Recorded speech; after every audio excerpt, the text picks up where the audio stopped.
Most important चीज़ ये समझने वाली है कि हम डरे क्यों हैं। क्योंकि मीडिया ने हमको डरा दिया इस वजह से हम डरे हुए हैं, या सब डरे हुए हैं इसलिए हम डरे हुए हैं, या कोई रीज़न है हमारे डरने के पीछे। बेसिकली जो इन्फॉर्मेशन है जिसके बेस पे हम सोच रहे हैं वो इन्फॉर्मेशन सही इन्फॉर्मेशन नहीं है, वो कंप्लीट इन्फॉर्मेशन नहीं है, वो इनकम्प्लीट इन्फॉर्मेशन है। इस वजह से हम डरे हुए हैं।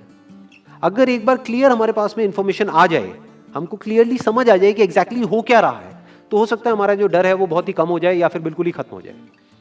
करंट सिचुएशन ये है कि नियर अबाउट 2 लाख केसेस हो चुके हैं इंडिया में, करीब करीब 5,800 डेथ्स हो चुकी हैं, 40 लाख टेस्ट हो गए हैं। और ये सबसे इंपॉर्टेंट है समझना हमको कि इस टेस्ट का क्या रोल है, जो भी हमारा डर है उससे उसका क्या कनेक्शन है। तो अगर मैं किसी से भी पूछूंगा कि भाई आप क्यों डरे हुए हो, वो कहेंगे कि इसमें डेथ रेट बहुत ज्यादा है। मैं कहूंगा कितना ज्यादा है, तो वो कहेंगे 2 लाख में से 5800 की डेथ हो गई है। तो दैट मीन्स कितना हो गया डेथ रेट, नियर अबाउट 3% हो गया। 3% का मतलब कि 100 लोगों को होता है, उसमें से 3 की डेथ हो जाती है। क्या ये सच है? पहले इसको समझने की कोशिश करते हैं कि 3% ये कितना है। टेस्ट कितने हुए अभी तक? 40 लाख हुए हैं। और अगर किसी को देखना है कि कितने टेस्ट हुए हैं, कितने हो रहे हैं डेली बेसिस पे, तो एक वेबसाइट है worldometers.info, वहां पर जाकर के आप देख सकते हो कि डेली बेसिस पे कितने टेस्ट बढ़ रहे हैं, किस किस कंट्री में कितने कितने हैं, वो सब आ जाएगा उसके अंदर। तो अभी टेस्ट समझना जरूरी क्यों है? क्या इंडिया की पॉपुलेशन 40 लाख है? नहीं है। इंडिया की पॉपुलेशन क्या है? 130 करोड़। उसमें से टेस्ट कितने हुए हैं?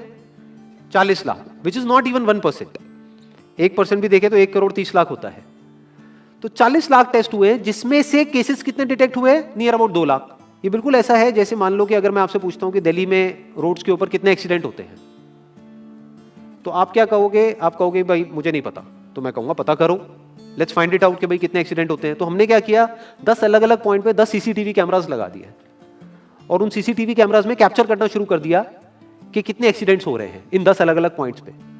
तो उसके बाद में मैंने 1 महीने बाद आपसे पूछा कि हाँ भाई दिल्ली में कितने एक्सीडेंट्स होते हैं, तो आप कह रहे हो दिल्ली के 10 एक्सीडेंट होते हैं। तो मैं कहूंगा आपको कैसे पता? आप कहोगे भाई हमने कैमरास लगाया, उसमें कैप्चर हुआ है, हमारे पास में प्रूफ है। तो मैंने कहा लेकिन क्या 10 ही जगह है जहां पे वो कैमरास लग सकते हैं? दिल्ली में ऐसी कितनी जगहें हैं जहां पे कि कैमरास लग सकते हैं, लगने चाहिए अगर एक्चुअल में हमको डिटेक्ट करना है। तो सिर्फ ये नहीं ना कि उस 10 के बेस पे हम बोले कि भाई 10 एक्सीडेंट हो रहे हैं, क्योंकि दिल्ली में एक्चुअल में तो हजारों एक्सीडेंट्स हो रहे हैं डेली के। तो ये सारी हमारी कैलकुलेशन ही गलत हो गई। इसलिए इसमें टेस्टिंग का बहुत बड़ा रोल है। मीडिया में जहां पर भी आ रहा है वहां पर डेली ये आ रहा है कि अच्छा कुछ दिन पहले तक 5,000 केसेस आ रहे थे, अब 6,000 केसेस बढ़ गए हैं, अब 7,000 केसेस हो गए हैं, 8,000 केसेस हो गए हैं। बट कोई ये नहीं देख रहा कि उसके साथ साथ में टेस्ट भी बढ़ रहे हैं।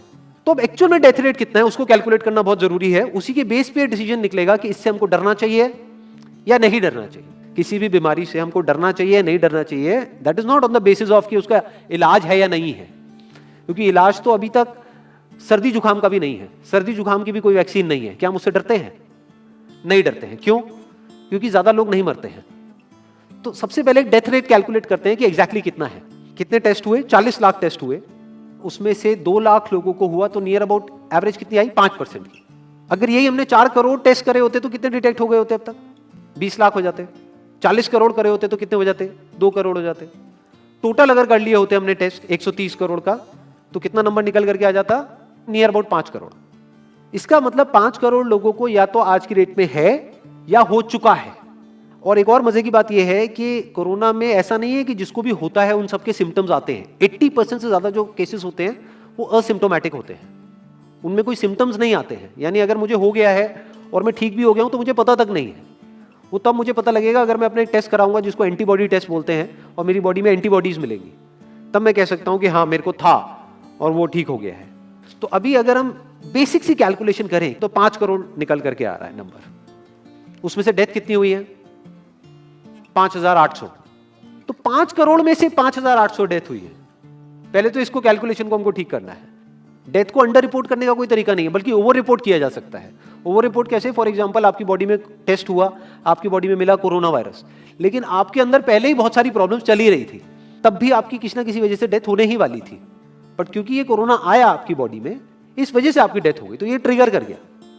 तो ये जो 5800 का नंबर है, ये इससे कम तो हो सकता है, इससे ज्यादा होने के चांसेस बहुत कम है। बट एक बार को हम मान लेते हैं कि इतना ही है नंबर, ना कम है ना ज्यादा है, तो कितनी परसेंटेज निकल करके आई? 5 करोड़ में से अगर 5800 डेथ्स हुई हैं तो क्या परसेंटेज निकल करके आई? Near about 0.01%। ये उससे बहुत कम है जितनी डेथ्स हमारे यहां पे होती हैं रोड एक्सीडेंट की वजह से। हर साल की अगर हम एक कैलकुलेशन देखें तो 1.5 लाख से ज्यादा डेथ हो जाती है इंडिया में रोड एक्सीडेंट्स की वजह से। हर 4 मिनट में एक डेथ होती है रोड एक्सीडेंट की वजह से। और अगर अभी आप देखोगे सड़कों पे एक बहुत ही फनी चीज नजर आ रही है, टू व्हीलर पे जा रहे हैं, मास्क सबने लगाए हुए हैं, कभी भी नोट करना इस चीज को, हेलमेट नहीं पहने हुए, हेलमेट बहुत कम लोगों ने पहने हुए हैं। इससे हमको क्या समझ आ रहा है, क्या ये समझदारी है, बेवकूफी है? क्योंकि हेलमेट ना लगाने की वजह से उनके मरने के चांसेस उससे बहुत ज्यादा है, कई गुना ज्यादा है जितना कि कोरोना से मरने के उनके चांसेस है। तो ये डर है जो चारों तरफ फैल रहा है और मीडिया डर को और बढ़ाता चला जा रहा है। और क्योंकि सही इंफॉर्मेशन किसी के भी पास में नहीं है या सही कैलकुलेशन किसी के पास में नहीं है, ये जो अभी हम कर रहे हैं इसको मैथमेटिकल मॉडलिंग बोलते हैं। यानी एक डेटा को देख करके एक मॉडलिंग करी जाए और फिर समझा जाए कि एक्चुअल में जो सही डेटा है वो क्या है। ये नहीं कि लिमिटेड डेटा के बेस पे हम कोई भी कंक्लूजन ड्रॉ कर लें और उसके बेस पे डरते रहें। तो अगर इसका डेथ रेट 0.01% है तो हम सब इतना डर क्यों रहे हैं?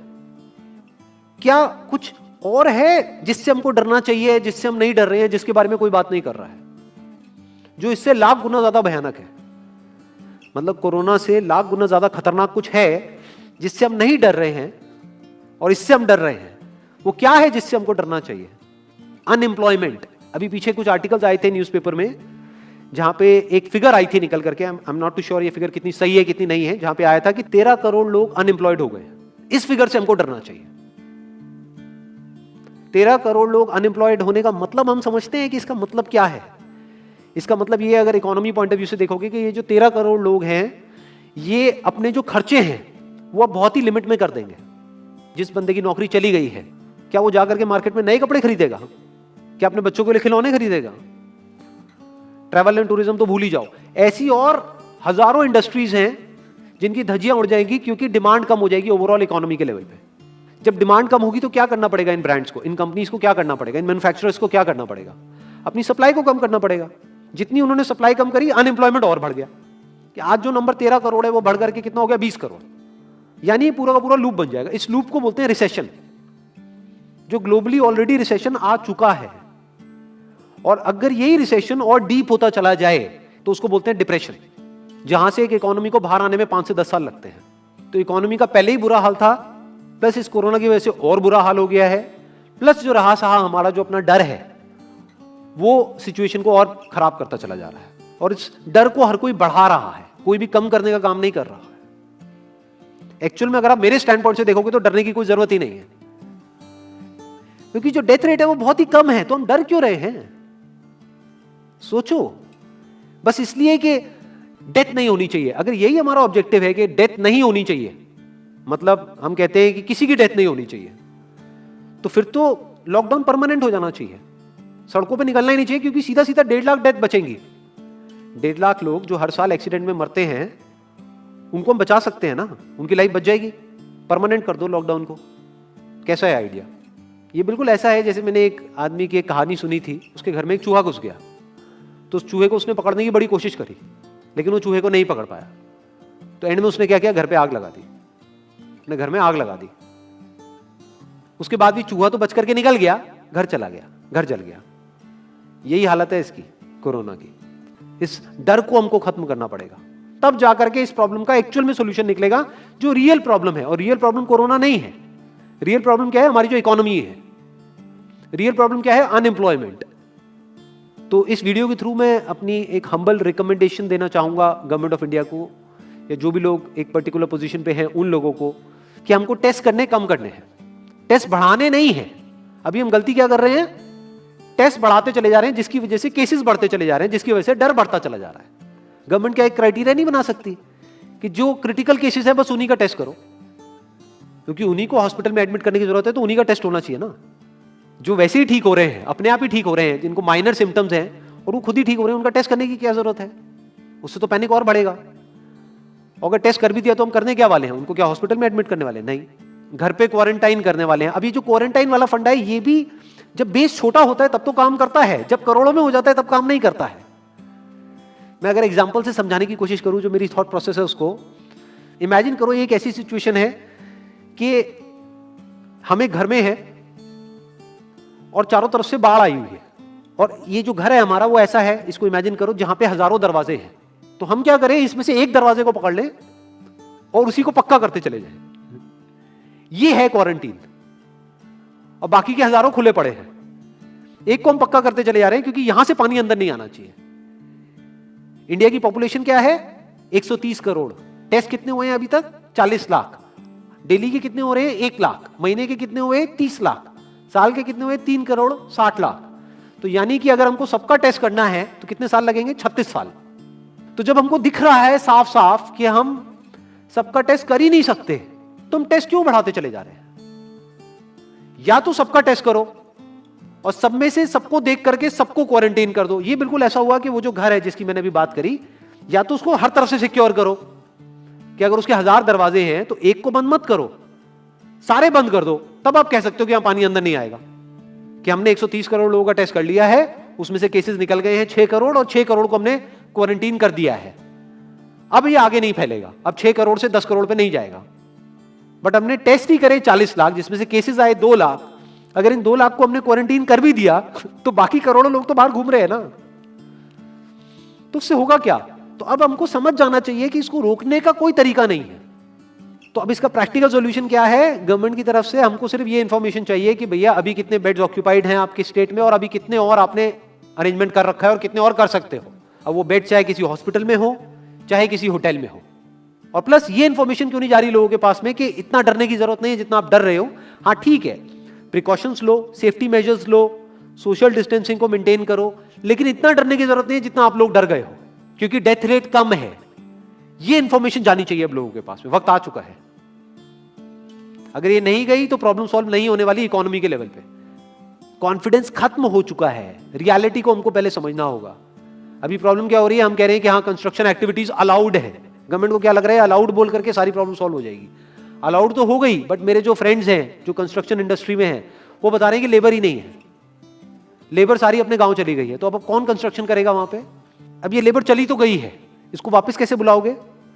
मीडिया में अगर रोज ये दिखेगा कि केसेस बढ़ रहे हैं, केसेस बढ़ रहे हैं, केसेस बढ़ रहे हैं, वापस आएंगे वो लोग? 1 से लाख नहीं आएंगे। तो उनको मीडिया में क्या दिखना चाहिए, न्यूज में क्या दिखना चाहिए? कि अब ये प्रॉब्लम सॉल्व हो रही है। तो लोगों के अंदर का डर निकलना चाहिए। यानी जो भी मैंने अभी तक कहा, अगर मैं उसको सम अप करूं तो वो क्या है प्रैक्टिकली, अगर पॉइंटर्स में सॉल्यूशन देखा जाए। नंबर 1 मोस्ट इंपॉर्टेंट, टेस्ट धीरे धीरे हमको कम करने हैं, बढ़ाने नहीं है। दिन के 1 लाख टेस्ट हो रहे हैं, मैं ये नहीं कह रहा कि एकदम से 10,000 कर दो, 1 लाख के 90,000 कर दो, एटलीस्ट बढ़ाओ मत। समझ गए? 1 लाख के 1.5 लाख टेस्ट मत करो दिन के, 2 लाख मत करो, क्योंकि तब भी 36 साल लगेंगे पूरा करने में। अगर आपने स्पीड डबल भी कर दी तब भी 18 साल लगेंगे। 18 साल तक तो पता नहीं ये बीमारी कहां होगी, किसी को याद तक नहीं होगा। तो करना क्या है गवर्नमेंट को? अगर थोड़ा सा सेंसिबली चले कि टेस्ट को धीरे धीरे कम करते चले जाओ, यानी 1 लाख से 90,000 कर दो, फिर कुछ दिन बाद 80,000 कर दो, फिर 70,000 कर दो। इसकी वजह से क्या होगा? मीडिया में केसेस कम होते हुए दिखेंगे, अखबारों में केसेस कम होते हुए दिखेंगे, हर जगह पे जहां पे अभी आ रहा है कि अभी तक की सबसे बड़ी फिगर, आज तक के सबसे ज्यादा केसेस, वो सब धीरे धीरे कम हो जाएंगे। कम मीडिया में पैनिक फैलेगा, कम पैनिक फैलेगा लोगों में, धीरे धीरे लोग बाहर निकलना शुरू होंगे, जो अभी नीड ऑफ द आवर है। धीरे धीरे लोग बाहर निकलेंगे, धीरे धीरे डिमांड बढ़ेगी, धीरे धीरे लोगों में कॉन्फिडेंस आएगा, धीरे धीरे लोग जो गांव चले गए हैं वो वापस आएंगे। एक्चुअल में काम शुरू होगा, ऑन पेपर नहीं कि काम शुरू हो गया है, एक्चुअल में लोगों का काम शुरू होगा, लोगों का काम शुरू होगा, इकोनॉमी शुरू होगी। बिल्कुल ऐसा है जैसे 2 महीने के लिए आप किसी गाड़ी को बंद करके कहीं पे रख दोगे राज में, तो क्या होगा? बैटरी डाउन हो जाएगी। उस वक्त क्या करना पड़ेगा? उसको धक्का मारना पड़ेगा। तो अभी उस धक्के की जरूरत है, जंप स्टार्ट की जरूरत है। अब जो टाइम है वो डरने का नहीं है, इस डर को खत्म करने का है। क्योंकि कोरोना ने जितने लोगों को नहीं मारा, ये डर मारने वाला है असलियत में। तो अब इस डर को खत्म करने का टाइम आ गया है।